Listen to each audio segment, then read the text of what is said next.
Good morning. আজকে আবার আরেকটা ভিডিও নিয়ে চলে এসেছি।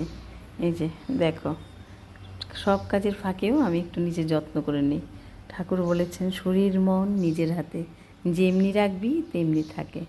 তাই সব কাজের ফাঁকেও একটু নিজের যত্ন অবশ্যই করতে হবে প্রত্যেককে, কি পুরুষ কি নারী।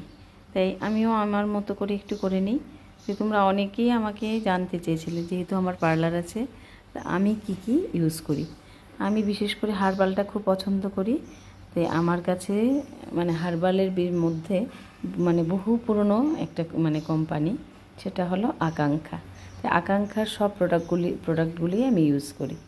আকাঙ্ক্ষার ক্যাশোসাথী, ক্যাশোশ্রী, তারপর একটা অয়েল আছে এই যে নবকুন্তল, দারুণ তেলটা, এগুলি সব আমি ইউজ করি। তো এগুলি কীভাবে ইউজ করতে হয় তোমরা আমাকে কমেন্টে বলো, আমি তোমাদের কমেন্টে বলে দেব। আর মুখের জন্য আমি এগুলি ইউজ করি। আর দেখো, আমার ভিডিওটা এইভাবেই আমি করছিলাম। মা তো শুয়ে আছে, তো মাও সবাইকে একটু গুড মর্নিং বলল, জয়গুরু দিচ্ছে। তো তোমরাও সবাই ভালো থেকো, সুস্থ থেকো, সবাই নিজের যত্ন নিও সব কাজের ফাঁকে। সবাই